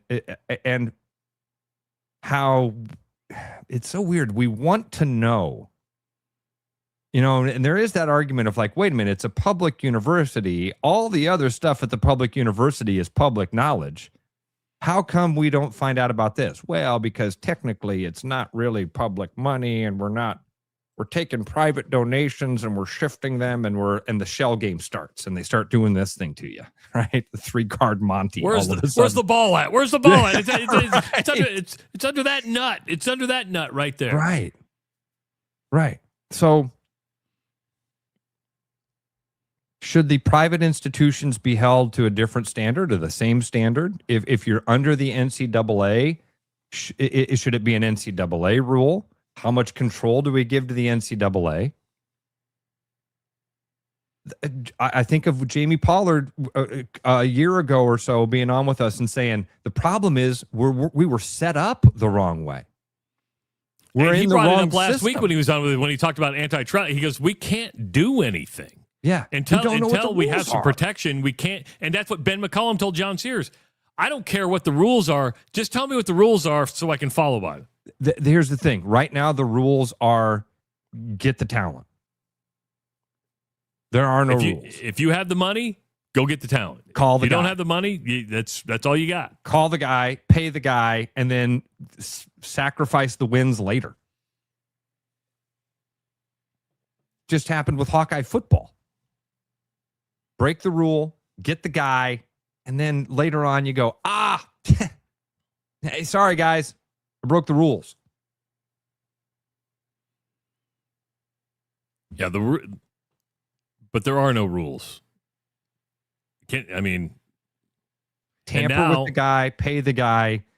I mean, Travis, it just is so funny to me. And don't forget what Keith Mondillo told us last week. It's a little known thing about the roster is that you can start getting more money. Like you can have 15 scholarships on men's basketball. They may only give 11 or 12 to funnel that money towards their. So you go with smaller roster size to pay guys more money. How about this? Why not pay the guy $5 million and then not give him a scholarship? You want me to dig into my saving? Yeah, I do. I we're want you to. Yeah, we're going to give you $5 million and we're going to ask for $35,000 back. Yeah.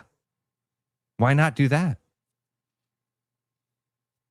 And then you got another scholarship for another kid that you're not going to pay a bunch of money to, but you can get him to come to school. Why? We always bitched about, well, wait a minute. Why is Kirk Ferentz kid on scholarship? Remember when Greg McDermott had Doug? He said, "Hey, I'm just going to pay." Doug was a walk-on. Yeah. That's what I'm saying. He said, "I'm going to pay for Doug's education here at Creighton out of my salary, so that I can recruit another kid with a full-time with a full scholarship." When does that start to happen? Why not?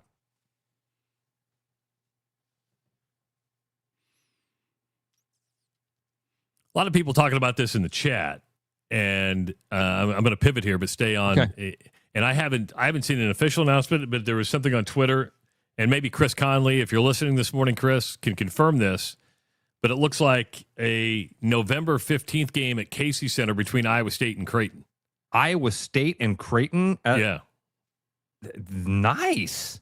Now, I don't know if that will be the exhibition game. You remember last year they played an exhibition game. They sold 15,000 tickets to November 15th should be non-con. That should be it's right on the cusp. That would be right on the cusp.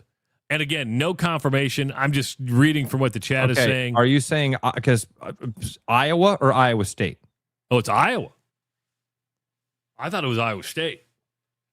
But even if it's Iowa, that's good for Ben McCollum if you're playing that. Yeah, I'm interested to see what that is. Now they're saying Iowa women's. I don't know. We'll Chris wait Conley, and see. Yeah, we'll wait and see. I don't know. There's no reason for us to speculate on what it could be, and we'll see what it means. So wait for it to be official. I don't know. It didn't. Jaden Jackson, a running back for Iowa State, has departed the Cyclone football program. A lot of people know Jaden Jackson because he has a really good spring game. It was like spring game star Jaden Jackson leaves. He's a spring game star. We've always said pump the brakes on the spring game. Now, after the game, they've said he's got to get his stuff together, especially off the field. The running back room pretty solid right now, or solid, but he was down farther on the depth chart. I'm just surprised. I thought the transfer portal window had closed. I thought your only time to transfer was during that little window of opportunity after the season. So you can just say, "Hey, I'm gone." Travis. Yes. None of that stuff matters. That's for us. It's fodder. It's window dressing. None of that is real. None of that's real. Transfer window, tampering, none of that's real. I mean, it might be someday. You might get in trouble down the road, but right now, you get the guy. That's what there's no. By the way, Chris rules. Conley just wrote me. Okay, what do you say? Iowa versus Creighton men's basketball game is confirmed for Sunday, November 15th at Casey Center. Tip time TBD. It's a good get. That's a great get, Conley. Nice job. Nice job. Nice job by everybody involved. That's great. Believe the last time that happened, I was at that game with Ross, and he left me with about 5 minutes ago. Why you keep bringing that up, dude? You don't even know what was going on in my life at that time. I can imagine now. I can imagine now. And it brings, every time you bring it up, it takes me back to that moment. You know what? You never told me what was going on in your life at that. You don't want to know. And I think I only known you for like 6 months at that time. I was like hanging out with Ross. Going, hey. Sorry, I didn't mean that. So there you go. Chris Conley has confirmed it. Good job, Chris. Yeah, that's great. That's a good. Thanks for listening to the show, Chris. Yeah. We appreciate that very much so. Yeah, and when I was talking about the transfer window, and you talk about it, but you could always, if you got into the transfer portal, you could sign whenever you wanted. There was no time to get out, but there was only the portal window. You had like 2 weeks to get in, and if you didn't get in, you were SOL. And by the way, this is going to happen when you bring in a new coach in. You're gonna have people leave because you're going to see, hey, I'm probably not going to get a shot with this guy. And it might not be the right fit. Yeah. I think what we all need to think about is like, what do we think the right thing is? And then try to hold to that standard. Ignore whether it's your team or your sport or whatever it is. Ignore all that. What's right? What do you think is right? Is it right that a kid should be able to pick where he wants to go to school at any moment? Is it right that that once you make a commitment, you've got to hold to that commitment for a little while, maybe a year, or it's the school year? In my opinion, it's going to be different for everybody, but there needs to be some set. Like Keith Mondillo told us last week, in the current 5-for-5 legislation, there's transfer, like you have that one-time transfer, and if you transfer again, you would have to sit because you want to try to get down. You don't want. I would say the majority of people, I don't think you fall into this, but I believe the majority of people don't want a kid at 4 schools in 4 years. Yeah. Because then you're just chasing money at that. And this, you are, and no, I don't. But man, I want Bennett Sturts. So how do you justify that? How do you justify saying, well, hold on, I don't want guys transferring every year unless they're coming to Iowa. That's fair. And that's why I'm telling people you've got to decide on a standard. You have to decide a principle. Here's what I think, and these are the things I'm going to hold to, no matter if it's Iowa, if it's Iowa State, if it's Tennessee, if it's Texas, if a guy's coming to my university or away from my university, because this is what I see over and over and over from my friends that are Hawkeye fans. If a kid wants to be at Iowa, oh man, what a great kid. What a great decision. You kidding me? He's going to wear the Tiger Hawk? That's amazing. I'm so glad Owen Freeman, he's going where? He's going for how much? You got to be, I hope he breaks his knee and Caden Proctor, he's going to go to Alabama. He's leaving. Wait, he's coming back. He's coming back. He's leaving us. Find a standard. What is your principle? What do you think is right? When do you think these things should happen? And then try to hold to that. Take off your team glasses and decide what is right. And then try to hold to that from time to time and go, oh man, I think it sucks that this dude is deciding to leave just for the cash after 1 year. But when that guy's coming to your team, you get excited about it.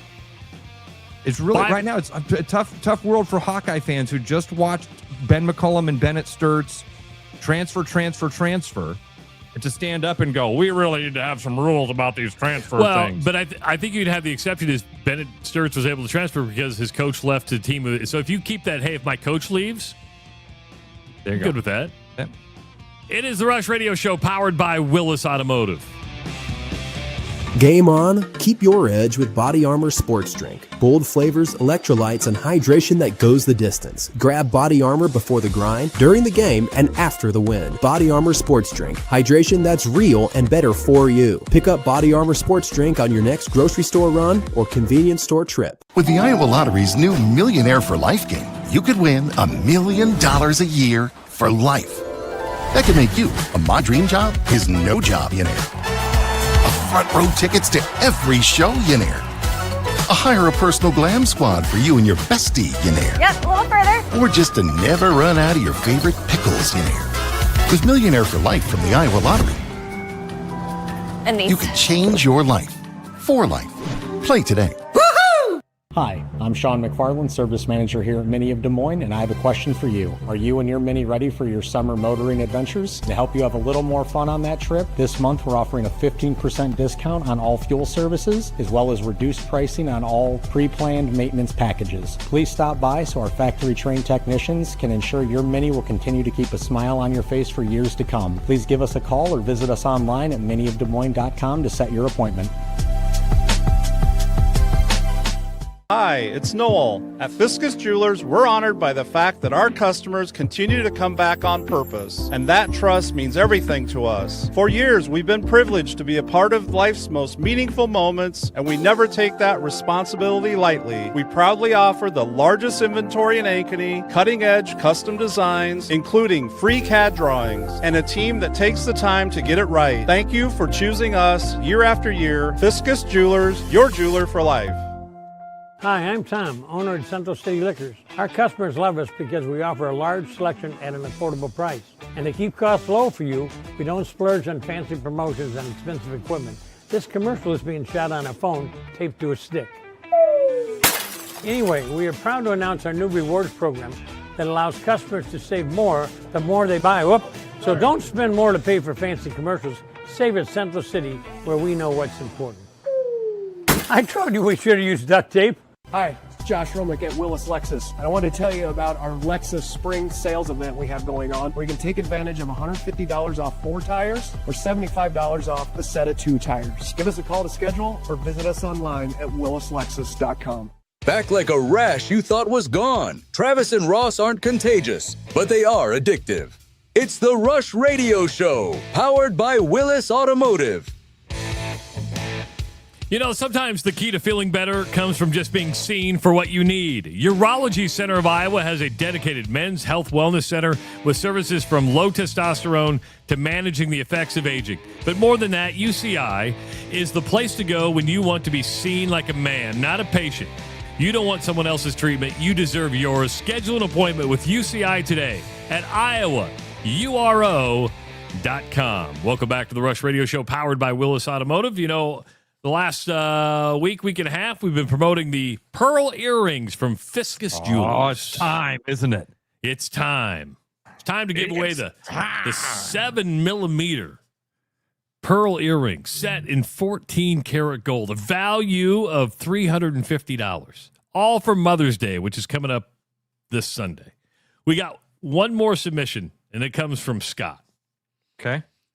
My wife is everything to my 2 boys and I. She deals with both boys playing tournament baseball and wrestling year-round, all while running her own practice as a therapist. Oh, I don't know if I'd want a wife as a therapist. And sorry, I digress. She listens to other people's problems all day, then comes home, deals with groceries, practices, and a juvenile husband who's usually acting like her third son. She deals with family vacations that tend to revolve around fishing trips and doesn't complain in the fall when bow hunting season comes around. She also mows the yard because she likes it.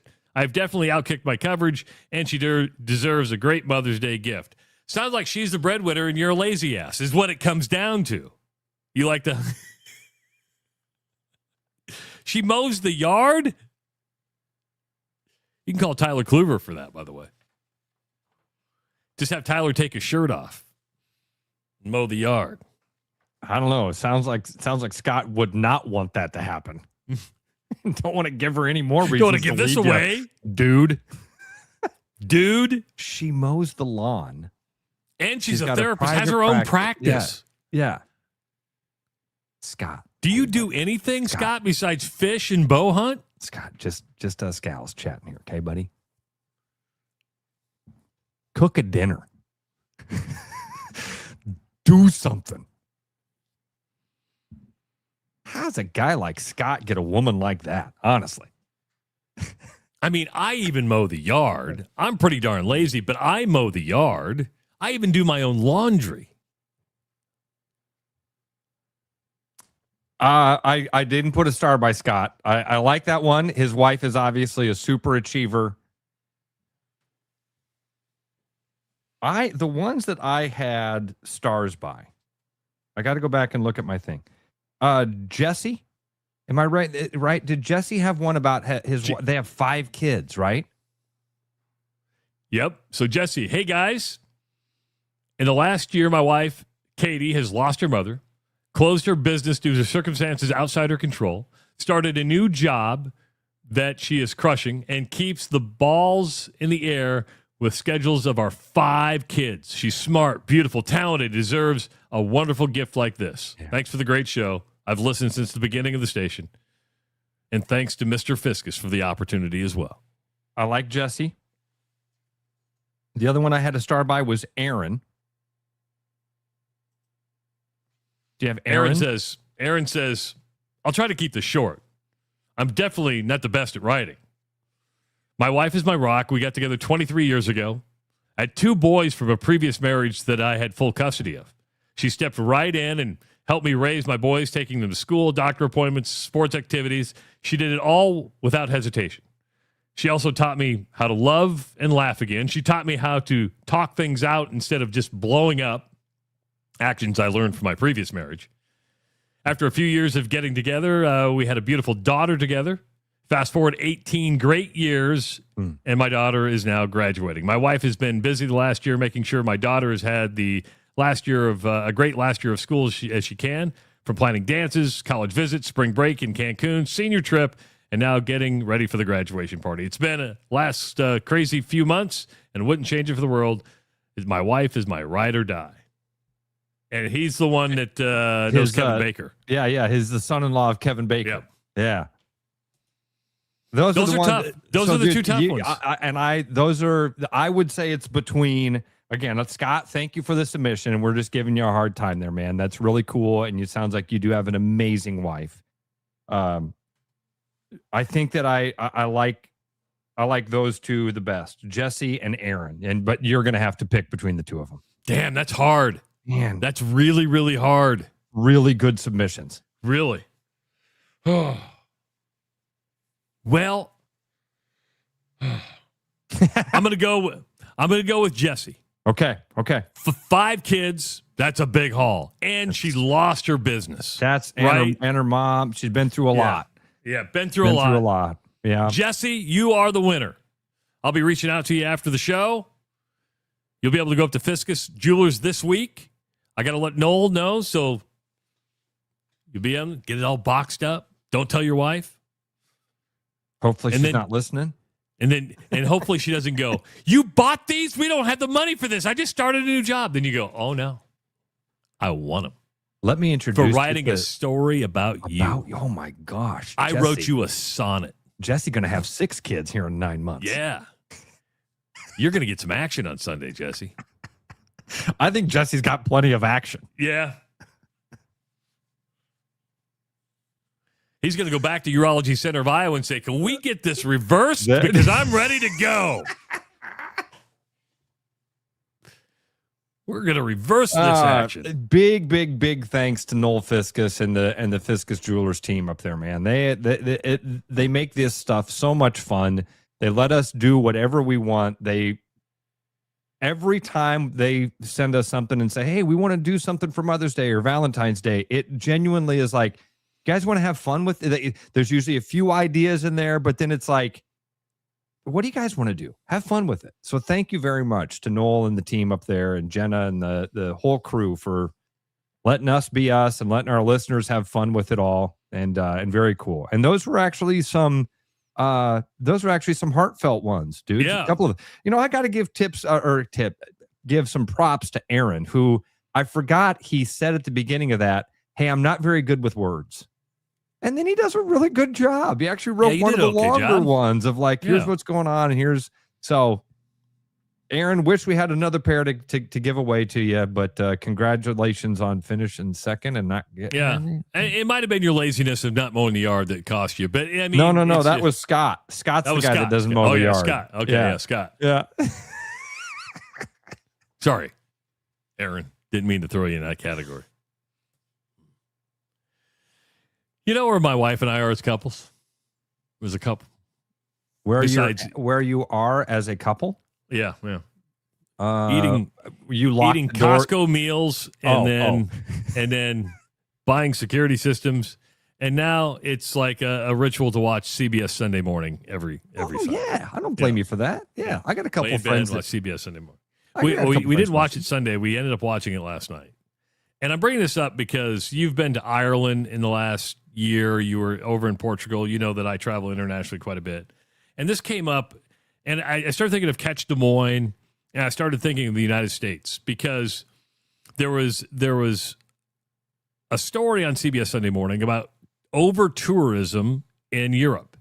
And cities are starting to crack down on travelers because they're becoming overpopulated during tourist season. So from higher taxes to, just to discourage people from coming. And I looked at Anjanette and I said, this would never happen in the United States. We want people to come. The fight for the tourism dollar is at an all-time high. Orlando gets an estimated 70 million people a year. Yeah. New York City gets an estimated 65 million people a year. Not all internationally, but from people from the United States just visiting these cities. And you look at Catch Des Moines, it's like, hey, come stay at our hotels. Come. Nashville. Las Vegas is literally begging for people to come back to Las Vegas. Why aren't people going to Vegas anymore? Because it's expensive as hell. Let's see. This is where I think we're going to find our rub.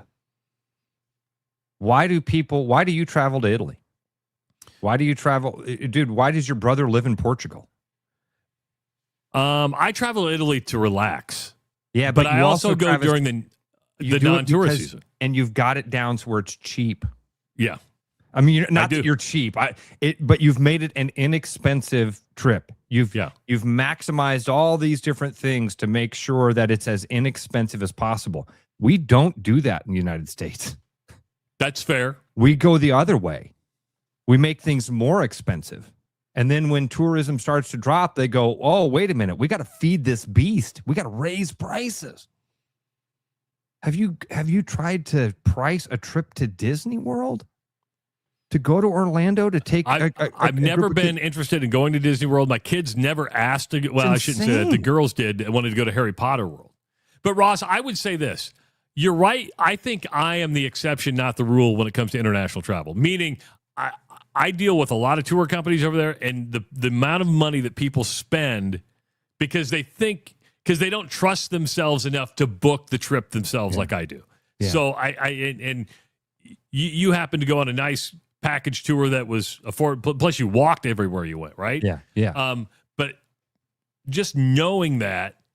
But could you imagine a city saying we want less tourism?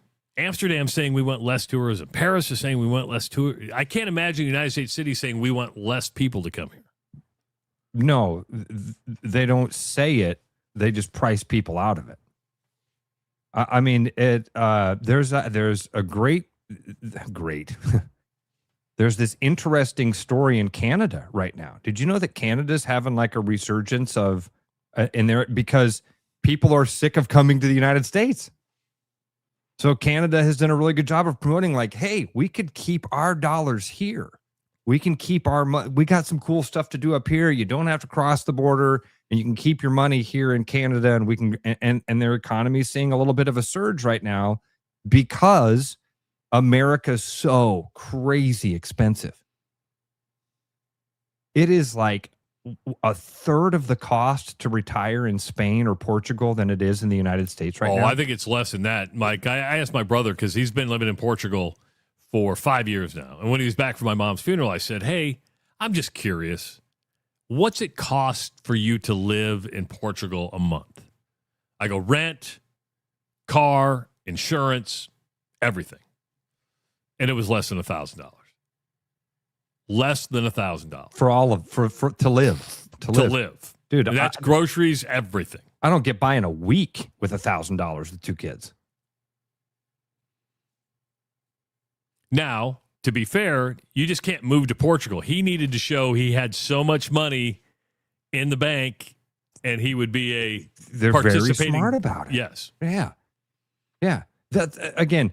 And everybody wants to make a political statement when you start to have these conversations. This is why we are so dumb with our Republican versus Democrat, red versus blue, because you pick a side and then you got to try to defend all the things from that side. Other countries are way smarter than us when it comes to who they allow into the country. Way smarter. You want to come here, you got to contribute. You got to be able to contribute. You're not going to be a drain on our society. But man, you're racist. No, it's not that. Or are you a racist or are you a capitalist? Because you got to be one. You got to no. Stop.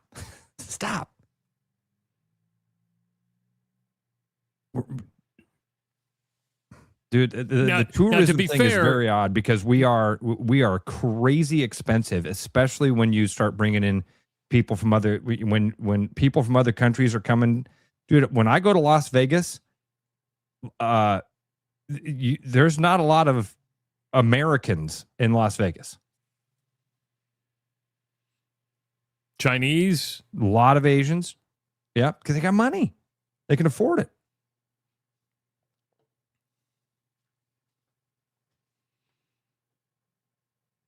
It was just interesting. I was just watching this going, I can never imagine this happening in the United States. And I don't want them to do it in Europe because I've got this down to a science. Now, the difference is I go during the if somebody asks me when to go to Italy, do not go in the summer. And people are like, well, that's the only time I get off because of the kids. I'm like, yeah. I get it, but you're going to hate it because it's packed. It's hot. There's everything. In Italy, they have on-season prices and off-season prices. Stuff's cheaper in the wintertime when nobody's around because it's mostly locals. You go there in a high tourist season, it's jacked up. Did you see, we talked about a trip to, I saw one of somebody put in, it's fake Bob Vanderplatz.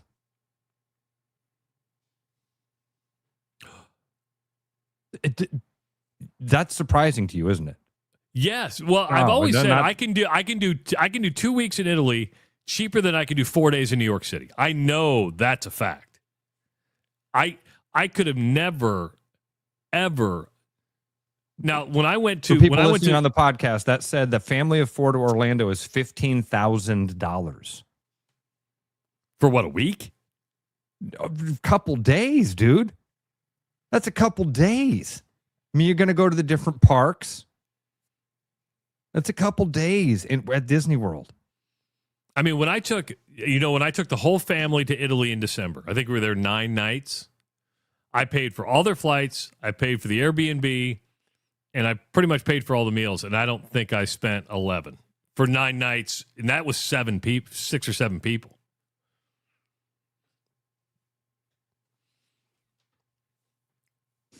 But people spend it. Berger says, empty nest has its privileges. Yeah, but I'm still pretty frugal. Ross knows me. I'm pretty frugal.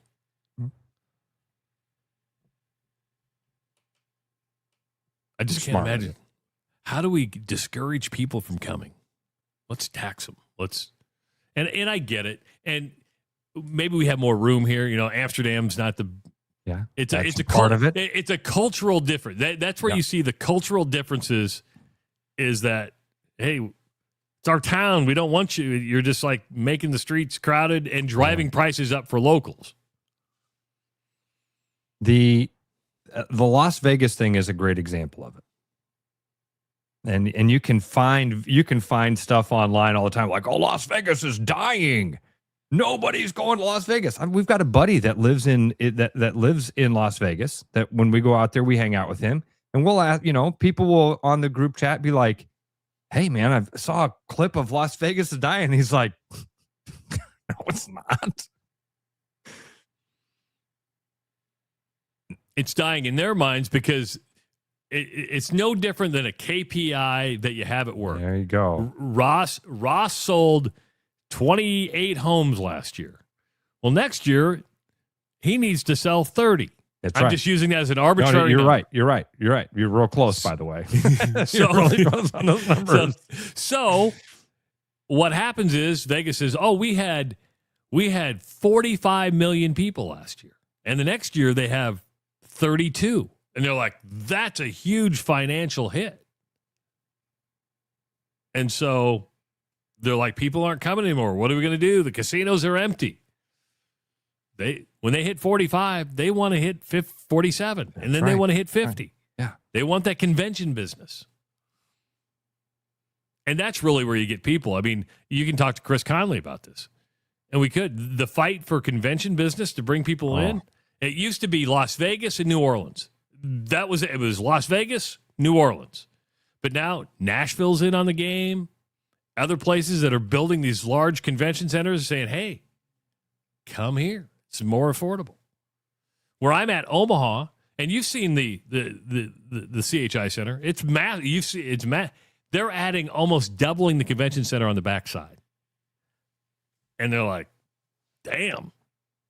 Why? Because it's meant to bring more people in. Just a different way of thinking. But that's where we're at as a couple, Ross. Costco dinners and CBS Sunday morning. See what you have to look forward to? I love CBS Sunday morning. I love it. It is a good show. There's really good stories on there.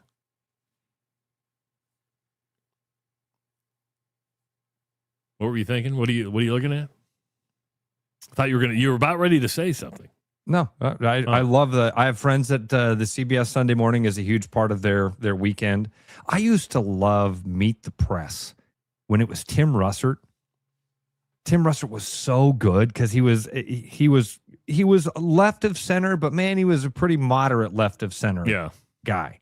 Well, in today's world, he would probably right of center, right? I mean, in today's world, he wouldn't be on TV because he's not polarizing. He doesn't scream and yell at people. He doesn't have people on to interrupt each other.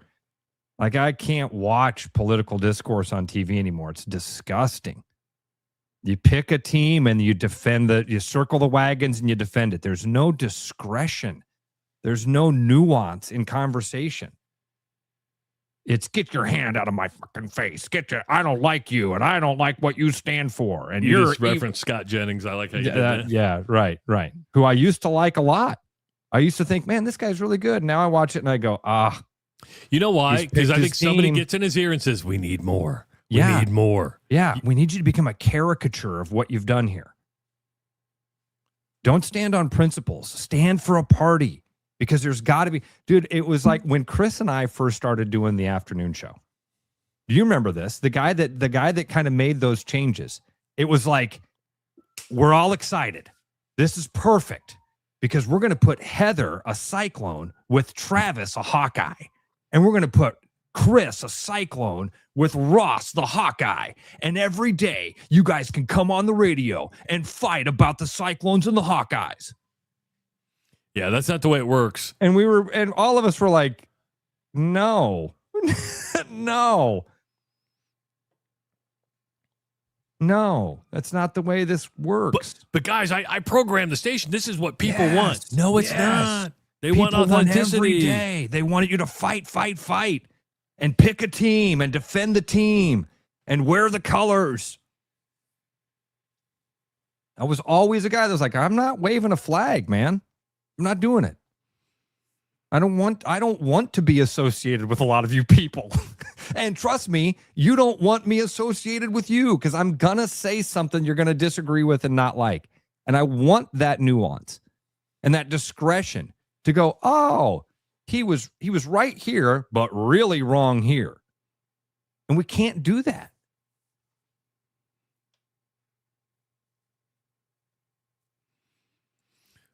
Cogins asked, hey, Trav, is the Kempton Cottonwood Hotel worth the stay? Family 5, 3 kids under 8. I would say it's worth the stay if it's just you and your wife. Beautiful hotel. The 3 kids. Cottonwood, where are we at there? It's in Omaha. It's in Omaha? Okay. Yeah. Okay. You know what's funny? I've had a lot of, speaking of tourism, I bet in the last 2 weeks, I've had 6 to 7 listeners reach out privately and for places to stay and eat. I forgot one. Dude, one of our listeners, TJ, reached out. He was going to be in Omaha for a dance recital. And he's like, dude, I have hours of free time. Can you find me a fishing hole in Omaha? And I was like, yep, show me where you're staying or where you're going to be. And I'll try. And I forgot about it till right now. TJ, I'm sorry, dude. Like Cunningham, Chalco, Worthspawn, or if you want to fit in with the real people, you just fish the river. That actually would have been I probably could have found one of the holes for him and yeah, because there's all sorts of different pools. Or if he wanted to make a little 30-mile trek from Omaha, I could have put him on the family pond. Oh, that would have been cool. I haven't even fished the family pond. Yeah. And then our buddy Kevin, he reached out to me the other day. He saw me post pictures and he was like, "Hey, come try your skills at my pond." Hell yeah, brother. I'll be pulling crappies out of the pond. How many people have like a private pond? How many private ponds out there that are just stocked with fish? Hundreds, dude. Hundreds. Way more than you would want to give credit to. Way more. How many of them are really good producing ponds? There's not that many. What would be a good producing pond? Like the family pond, I think, is like maybe 5-acre pond. Oh my God. That's a lake, dude. Okay, that's 5. Maybe 3 acre, maybe. That's still pretty big. I mean, Owens pulled a pretty good largemouth out of that. Yeah, man. If it's an acre, you can get a lot of great fish in an acre, dude. Even like retention ponds in Ankeny, there are places that you can go up and just slay bluegill. So yeah, I mean, you don't know until you try, and it really doesn't matter how big it is. I mean, the bigger, obviously, the more chances for stuff. But you can have a really good producing pond that's pretty small.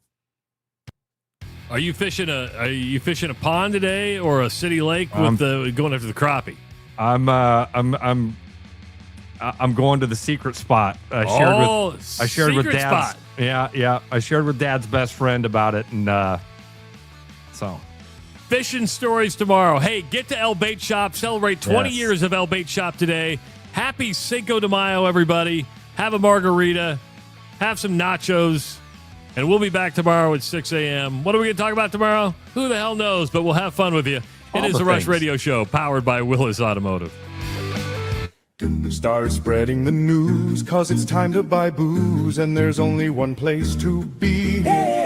You can see all your friends, the good times never end, unless you're just loitering.